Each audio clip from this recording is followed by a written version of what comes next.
we're in the ramble. All right, dude. Okay. Do you hate me? I don't hate you, dude. I think by the 6th episode, I think I was still above where you are. But I don't know, man. It just didn't hit me the way I if you guys didn't watch the review portion of this, if you're on the audio, this is all going to sound ridiculous, but this is obviously. But if you're watching it on YouTube, then check the review portion first because we had a lot of opinions and we're about to get a little spoilery. How great was them kicking each other's butts? That was really good, dude. That was my favorite part. I loved it. Because she thinks he's accosting a child. She calls him a pedo. She kicks his ass. They explain, no, that's not what's happening. I'm trying to help this kid find her mom. And then she's like, all right, recompense. Go ahead, kick my butt. And she grabs like a slide or something and bends over a little. And he does it. And he's like, seriously? And she's like, yeah. And so he kicks her, and right then a cop pulls up. What's going on here? Like, it's fucking perfect. Yeah, it's really good. And they end up like in one of those little police boxes. Giving statements. He ends up being late on his first date. Like that's one thing I did really like about this is the humor that occurs in it. There are those like over the top, that's ridiculous things like that. But then most of it is so dry and like almost you could just miss it because the way they deliver everything, it's just so monotone, like blah, blah, blah, blah, blah, blah. One example of that would be when he's telling Mai the story of like that mysterious girl who, helped him so much with this, and he wanted to be that with Mai is the reason like he's taken such an interest in her. And she they're on a train when this happening, the door's open, and she like as if she didn't even hear any of that, she just goes, "It was a woman, wasn't it? Huh? I'm leaving." And she just walks away. That's spectacular, and it's like so brief and so curt that I really like that. Yeah, I thought it was good. You know, something that surprised me, and I guess it didn't bother you as much as I thought. I thought you were gonna be skeeved out by the sister love, man. The sister was weird. It's weird, but like that was the thing. It started like the first time that happens when he wakes up in bed with her. I believe, if I remember right, he says something like, "You're too old to be crawling into my bed like this," and she says something like, "Oh yeah, because you don't need to get so excited in the morning." To which he responds, "Who would get excited over their sister?" And I was like, when he said that, I was like, okay, I think this guy's okay. Like that's when it was like, all right, I tightened up a little bit, but okay. Yeah, because and I mean they do in that little instance, and there are a couple more where it's that trope, and it's really like you're like, oh, this is cringy, but it's not. It's important. It does mean something in the end, is what you're telling me. All right, man, I'm gonna believe. Yes, it does, and that was maybe one of the most shocking things to me of all. Like, that they actually like had a purpose for such things. Yes. All right. That they found something that, and it was that was so far away from fan service. Okay. Of something that's typically fan service. Sure. And people that are interested in their sisters and whatnot. Yeah, I'm really not into fan service in general, particularly when it's like I love me some fan service with people dude. who are underage and or related. I'm like, okay, y'all need to fuck. Lines at some y'all parts. need to fuck all the way off. But yeah, it really comes around, man. And like, I believe it. I feel like I'm gonna have to go back. So you're on the arc with Rio, right? Rio Futaba. So I just finished up. I just finished episode 6, the end of which is the resolution for what's her name, the Groundhog Day girl. I got her name. Koga, yeah. And the very last thing you see is a girl squatted down over like a box with a kitty in it, and he walks over there, and then she introduces herself, and he's like, "What?" And I'm like, "What?" So yeah. Oh, now you're getting some interesting stuff. Yeah, I'm in the shit. So you're about to hit Rio's stuff. Yeah, I really like her character. She seems fun. Me too. Yeah, but we'll see how that goes. She got some real shocking moments too. Oh God. And oh dude, it just everything the way the show just puts it out there, dude, and then it tidies everything up. Yeah. And you're like, that couldn't have went more perfectly. You really fell for this one, huh? I really did, man. I liked it a lot, and I got the same feeling from this one that I did kind of whenever I watched Eden of the East for the first time. Okay. I don't know if you've seen that one or not. I have not. I've heard of it. I've never seen it. Which interestingly enough, adapted several bits of it, and then the remainder of it was played out in movies. It was 13 episodes and then 2 movies afterwards that played the rest out. Mm-hmm. which it looks like this is going to do because it's going to do 2 books, and there are 2 more books now. One of them released in October. And I'm very interested to see where it goes. I invested heavily into these characters because, you know, like, I mean, I grew up in a, you know, like a weird place in life too. So I kind of get the feelings that some of these characters go through. Yeah. And it's relatable. A lot of it's very relatable, but they make something. I felt like they made something that generally isn't very interesting into something that is interesting. All right, fair enough. And it's really that's the splice of the psych stuff, dude. That it adds to it, and I don't know. I sunk into it. I bit my teeth right into it, and you never let go. I never let go, dude. And I had to pace myself with it. And which is probably good too, because the holidays were kicking my ass trying to get so much stuff done. My beautiful the nightmare that was Zombieland Saga and getting it to upload on YouTube without it getting banned worldwide. Yeah, holy moly! My computer doesn't move at the speed of freaking light. As fuck. I do all my editing and stuff on a iMac from the distant year of 2009. Oh no! Now I have upgraded the RAM and stuff in there, but Daddy's computer takes a real long time. So anytime something got struck on there, and it wasn't fair use. Daddy's computer. Daddy's computer. Shut up, dude. Anytime something got the strike on it, it wasn't a copyright strike. It was just blocked because Daddy. It reads it like we were putting up the episodes, essentially. Damn, Daddy, you got that 2002 PC. Shut up, dude. Damn, Zaddy. It's 2009, okay? It's not a decade old yet. It's not a PC. It's not a PC. But God, it takes 4 hours for that what was it, like a 20-minute review? It takes 4 hours for that to upload to the desktop. I'm not. That's gonna be the whole rest of the episode. Is just me saying Daddy's computer. All right, well, we're not talking about it anymore. I hate you. I hate you. I hate you. That's my new Janelle Monáe cover. Daddy's computer. You're the real demon, dude. Obviously. Oh no, that's so bad. Well. Do you want to talk about some anime news? I actually only have one story for us. I got a couple. They're fairly minor. The holidays were light. I got a couple that are fairly minor. So let me do one and then you do yours and then I'll do my last one. All right. This one I mostly wrote down just because it was interesting to me. My dude here is trying to get ahead, just get out in front of all the anime fans. They're going to tear into this movie when it finally does release, if it finally does release. Eric Heiserer, I think I'm saying that right, who's a screenwriter for the Your Name adaptation, getting ahead of it now, says that, listen, it's going to be Americanized. Obviously, it's going to be Americanized. It's going to take place in America, which to me means, okay, white people. And his whole reasoning was, in an interview that was mostly about Bird Box. Mostly I haven't about heard that lately. Yeah, no kidding. No one will shut up about it. But in an interview that was mostly about that, he was asked about it and like comparisons to Ghost in the Shell and whatnot when that came out, and everyone turned their nose at it. He says that, listen, they want an Americanized version. The rights holders in Japan, they actually told him, he says, that if they wanted a Japanese version, they would have made it themselves. They want an Americanized version, and that they had like a bunch of like 20 different versions to choose from, these screenplays and these short treatments and whatnot. And they went with his, and he doesn't feel like it's going to be another Ghost in the Shell situation. And you know what? I hope he's right. I hope it doesn't suck. I hope it's great. I don't have a lot of faith. I really like that movie. I was actually going to say, if I was a jerk, if I had stopped watching Rascal after those first 3 episodes, I probably would have said, if you like those, just go watch Your Name. That would be a jerk thing to do. That would be a jerk thing to do, but I'm not a jerk. You jerk. Yeah. But yeah, that's one story. What do you got for us, bud? I let the good buddies into my life, talked about my computer a little bit, and then you proceeded to bash me for like 5 minutes. Is that your anime news? Yeah, no, that's not my anime news. Computer. As you good buddies might know, I worked in a comic book store for a good while. He did indeed. I was there, seen him all over America. I seen it. Do this thing in May called Free Comic Book Day. Oh, it's glorious, and I never get to go because I'm always working. The first weekend of May, and My Hero Academia has a book for Free Comic Book Day. Actually, there are several books.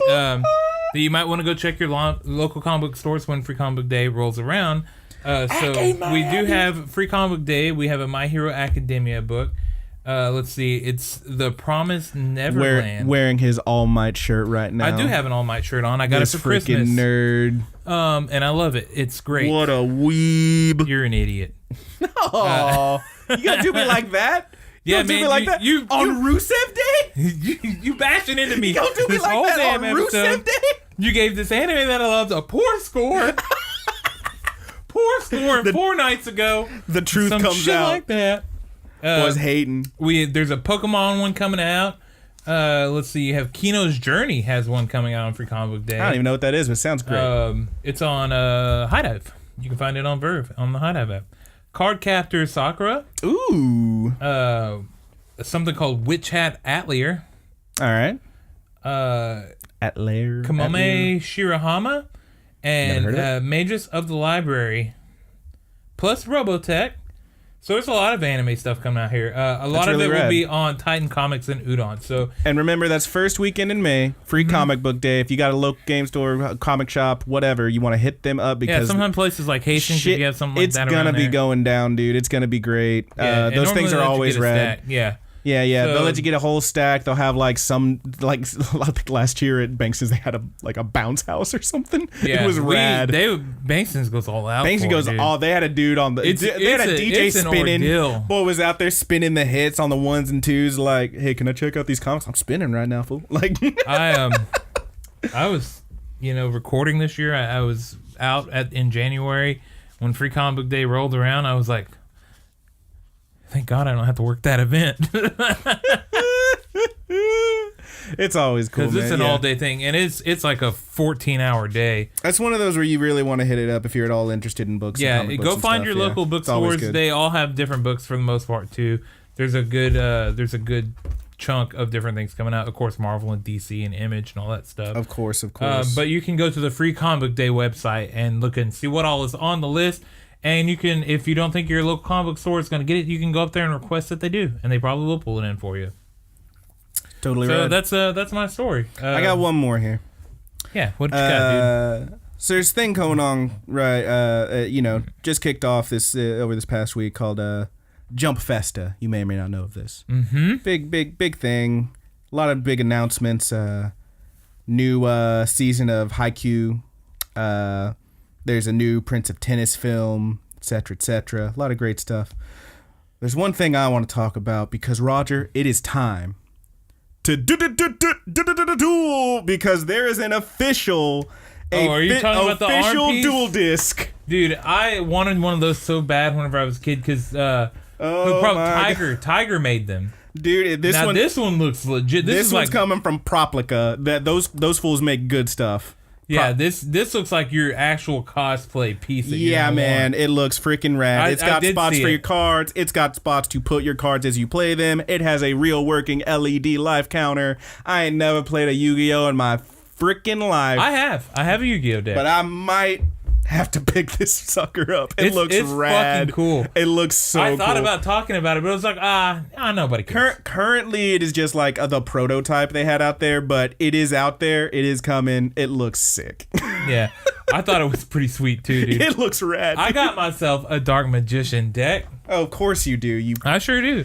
Whenever I worked at the card store, I went from the comic book store to help them open a gaming store. Yes. A lot of other employees, I'm not going to throw any shade or anything. Some people didn't like that. They didn't hold their standards to where I held them, in which if there was a card game or something being played in the store, you got to know I wanted to know how to play it. Got to know at least a little bit. Yeah, I wanted. So when someone walks in there and says, "Hey, can you help me with my Dark Magician deck?" And you'd be like, "Hell yeah, you need a couple of these pots of greed." Yeah, and more importantly, the best way. The only 2 Yu-Gi-Oh cards I know. Oh my god. That and Blue Eyes White Dragon. Wait, what is it? Karibo. Yeah, there's a Karibo, dude. I think that's all 4 of them. There's the Exodia. Oh yeah, Exodia. Okay. There's technically that's like 5, right? there's a. I could probably name a bunch. I mean, Exodia counts as like 5, right? Not a card anymore. But I'm saying like Exodia counts as 5, right? Because you got the legs, the arms, the head. You got 2 arms, 2 legs, and that big swinging weenie. Jesus. But I wanted to know how to play the games, and furthermore, I felt like it was important that if I was gonna be trading in these cards, people were going to trade them into me, and I was going to sell them. I needed to know a bit about them. Yeah, for sure. And I actually really did like the game. For me, it was fun. For me, it has always been the art. I cannot get with the art on those cards. The worst thing about it, dude, is the damn text. Yeah, the text is hard to read. And the text on the already small card. You need to work on your kerning. They pack so much shit into it. Yeah, dude. And it makes it that is off-putting. But overall, the game is fun. And I actually quite enjoyed my Yu-Gi nerds that came in there, and they all showed me how to play. And those guys, once they figured out that I wanted to sell the cards in the store and I wanted to learn how to play, boy, did they band together, and they were finding everything for me. Yeah, dude. Half of it, they're like, dude, you don't even have to worry about it. That's really neat. Yeah, man, they were cool kids. I quite miss some of those guys. Those Yu-Gi nerds. But yeah, I kind of want that dual disc, dude. It looks rad, it's man. It's freaking cool, man. All right, but that's it cool. I think that's it for anime news. Yeah, no questions. I think questions we go straight this week. into the plugs. We will say. Oh wait, dude, you want to do what are you watching? Oh yeah, man, I almost forgot. Well, let me ask you, buddy. What have you been watching? I'll tell you what I watched. Rascal Does Not Dream of Bunny Girl Senpai. Yeah, you went all out on that one. Yeah, but also the holidays kind of restricted my time. You did watch your weeklies. What was on the weekly I did list? finish Baki, and I do want to mention the giant black penis in there. There's gotta be a better way to say that. There is no better way, dude. It is rock hard. It is. The dude takes his clothes off, and a guy is setting up to try to kill his ass, and he tells him to strip, and the guy strips, and his wiener is rock hard, dude. It is at an upward angle. Roger, what? I couldn't believe it, dude. This can't be the show. I was shocked. This can't. You took a video of it and sent it to me, and it was so low res I couldn't even see it good. Yeah, it's because the whole room was dark. I was just like, okay, there's a big muscle boy, and then you told me that, and I watched it again. It's like, I know that is a wiener. All right. And it is huge. That's a big old cock. What? Oh my god, it blew my damn mind. It's and so bad, dude. I looked ahead at some of the stuff that's coming up for the next season of Baki, and there is more wieners. There is a sex scene. Oh no, Roger. And there is tissues everywhere in this sex scene. No. It's how Baki becomes a better fighter when he loses his virginity and he fully becomes a man. Oh my god, it's so bad, dude. This sounds like the worst show ever. Bad. This sounds like the worst thing that's ever happened to anyone ever in the world. But I can't stop. I couldn't look away. I'm really glad I pulled us back into, because we could have been at the plugs right now. I'm really glad I mentioned what have you been watching? Yeah, man, I would have never been able to talk about that wiener, dude. Oh no. I'm sorry. I'm sorry this happened. You could see them nuts, man. I'm sorry this happened, good buddies. Nuts. I'm sorry this happened. But yeah, I watched that. I caught SSS Gridman. Way too many S's. Yeah, so many S's. The newest episode that I watched of that now, I think it finished this week, and I haven't caught the newest episode. But God, it was good. Yeah, it was good. I keep hearing how good this is. And we gotta check it out. More importantly, the Goblin Slayer this week too. Whew, so good. That episode was hot fire, dude. It was good. So are either of these done yet, or are they like one episode left? Gridman just finished. Goblin Slayer has one episode left. That's good to know. But damn, I like that Goblin Slayer episode, man. It was love me a Goblin Slayer. Oh, it was all the good action. Might have to slay me a goblin or two. I was into it, man. I liked it. But that's what I've been watching. Nothing too much to talk about. We already talked about the one that I watched mostly. Yes. But I caught my regulars, and the one of the ones that I mentioned is what we're going to be doing next week. We'll talk about that as we go out of the episode. But good buddy, what have you been watching? I watched not a whole lot. Most of my time this week was spent finally finishing God of War. Believe the hype. That game's amazing. But the other thing I did watch is part from those 6 episodes of Rascal Does Not Dream of Bunny Girl Senpai. And I know what you're going to think when I say this. Brandon, you watched 6 episodes of that. You didn't finish the whole show. It's all out. But you did watch in one night all 13 episodes of a different show. Well, I did. Because, damn it, I really wanted to. And that is the show I'm going to talk about. I've been reading up a lot of like, oh, here's our, whatever website's top 15 animes of 2018, top 10 animes, top 20 animes. And on every one of these, at some place, was a show called A Place Further Than the Universe. And I was like, it's on everybody's top list. I'll be the judge of that. And as I said about God of War, believe the hype. The show's great. In terms of, it is at its core and essentially a coming-of-age story of these 4 girls. Mainly centering around these 2. And you have these other ones that come in and they each get their own little stories and whatnot. But man, oh man, I can't remember the last time I watched something that made me laugh and made me cry and made me yell at the TV. Devilman Crybaby? Yeah, I mean, that's up there. But this one, I mean, it really got me, man. It's a really great story. It is essentially, so it's about these 4 different girls. The main one, Mari Takamaki, who is referred to as Kimari. Kimari? I like it. All right. I like it. There's a Final Fantasy X character. Anyway. He's a big blue cat. He's a big blue cat. Howl alone. Anyway. She's a little bit scatterbrained. She fears that she's wasting her youth, and she wants to do something before she, has to really worry, focus on college and school and all this stuff. She's 16 years old, and she wants to go somewhere and do something big. That's her main thing. She is such a little wiener, though. She can't even bring herself to skip school. She actually tried to skip school, got to the train station, and then ended up right back in school. And her friend is like, I thought you were going to skip. Well, it was raining. It's like, okay. The other main girl who comes into this one is Shirase, I'm not going to get this, Kobayashi. No. Master of the wiener. So she's a year above Kamari. And she is obsessed. I say obsessed with Antarctica. The way they meet is actually... This is an Antarctica anime. Yeah. I've heard so much about this. Yeah, dude. It's really good, and I really love it. So Kimari is actually, at the train station, walking, about to go home, and a girl blazes, just running full speed past her. And she doesn't know who she is. She recognizes her uniform as being from her school. And as she's running, she's got this long black hair. She drops something out of her bag. And Kamari picks it up and she's like, oh, hey, you dropped it. She's already gone. Oh, what is? Opens it up. Count 'em, million yen. And she's just like, So the next day at school, she doesn't go to the police or anything. She just takes it to school with her and she's thinking maybe I can find this girl.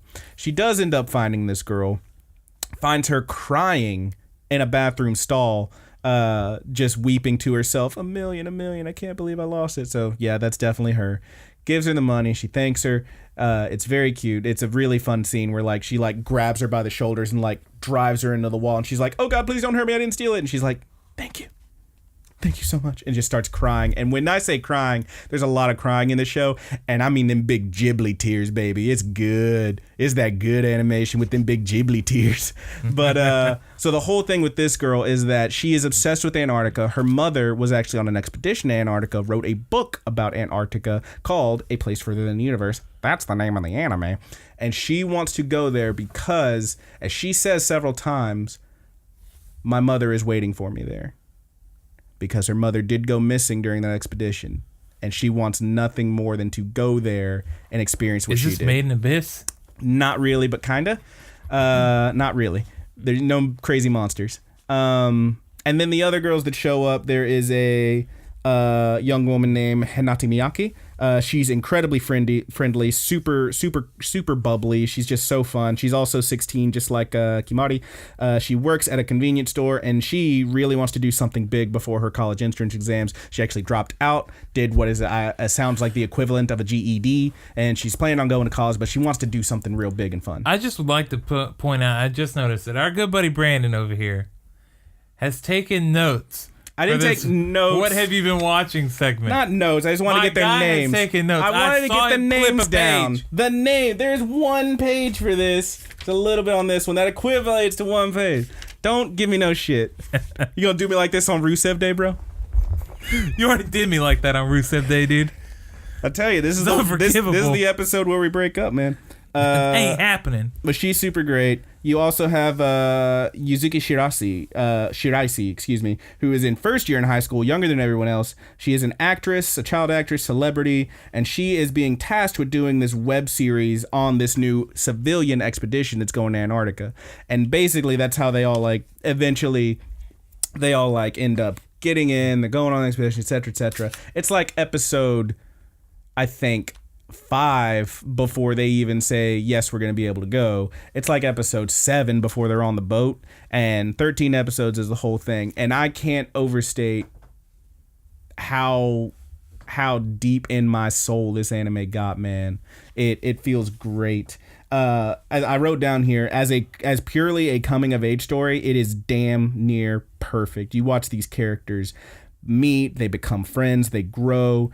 It's very heartfelt, and even these minor characters like Kamari's childhood friend have these really great emotional arcs that they're just good, man.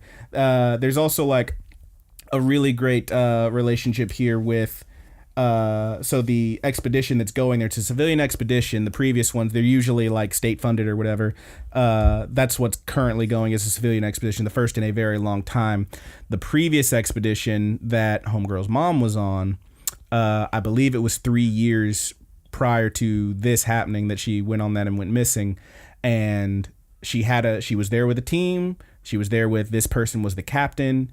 And that captain, that commander of that expedition, is the same one who's going on the civilian one now. So there's a lot of stuff there between, this girl whose mom went missing under her watch and the captain herself, the commander. And it's the tension, the intensity, the heartbreaking stuff that happens.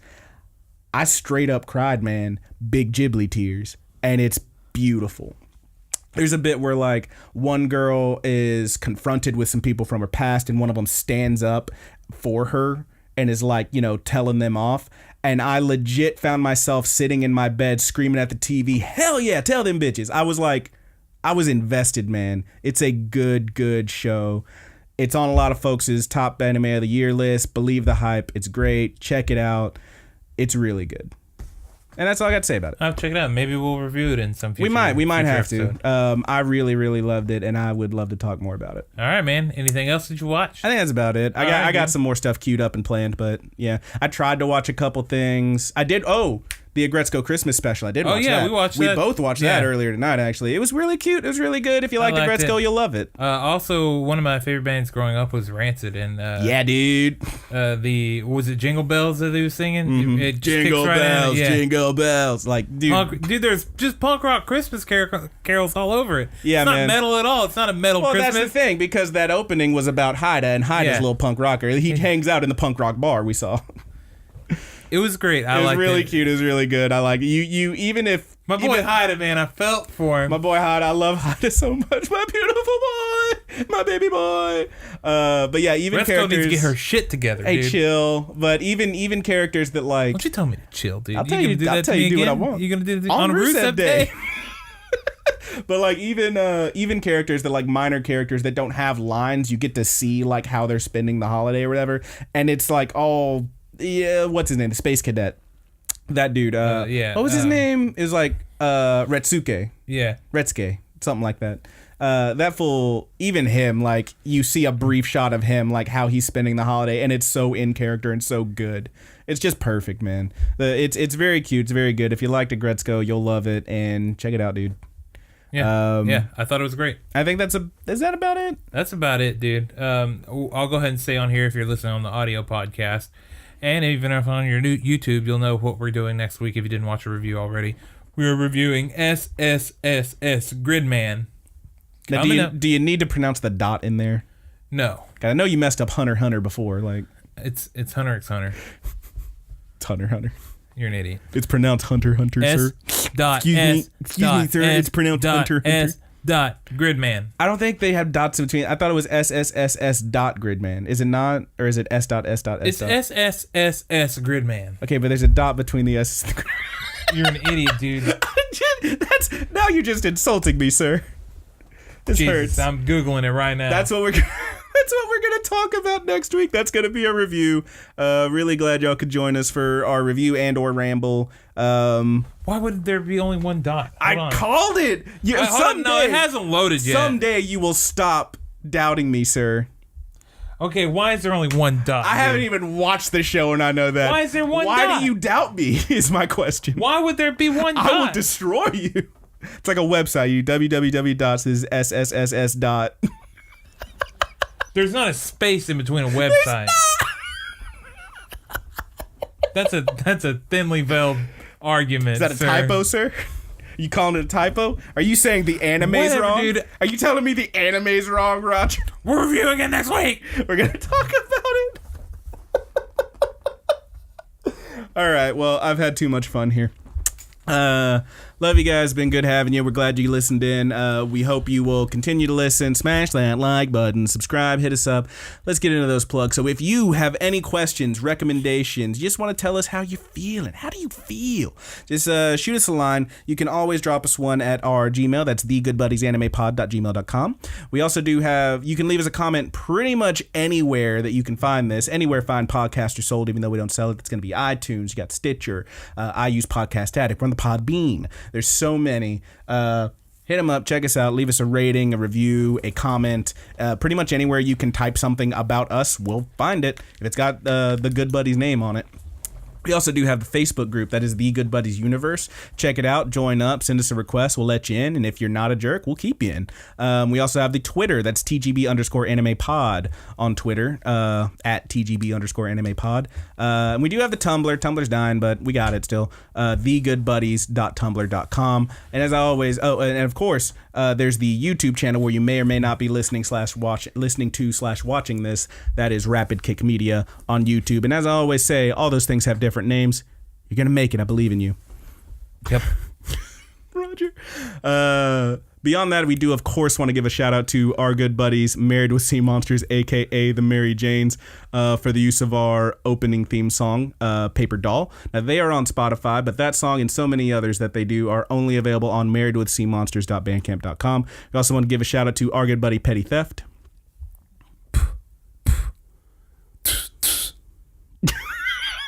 Getting lazier and lazier with that. That is how you pronounce it. 2 P's at the beginning, 2 T's at the end. Petty Theft. You can find Petty Theft on SoundCloud and on Twitter for the use of our closing theme song, which we're still calling Sweet Anime Dreams. There's one thing in that show I wanted to talk about, which is there's a great scene in, I think, episode 5, where our boy fights a dude who was going after Koga. And the way he resolves that, he pulls a straight up lay turd because he was spreading rumors that she was sleeping around with him a lot. And so he says, screwing around, I'm a virgin. So Roger, will you do me the honor of taking us out with a lay turd special? Yeah, I'll do it, dude. From all of us here at the Good Buddies I'll do it Universe. on Rusev Day. On Rusev Day. Who notices that there's a dot at the end of all those S's? Who really takes that time? For all of us here at the Good Buddies Universe, I'm your good buddy Brandon. I'm your good buddy Roger. I'm a virgin.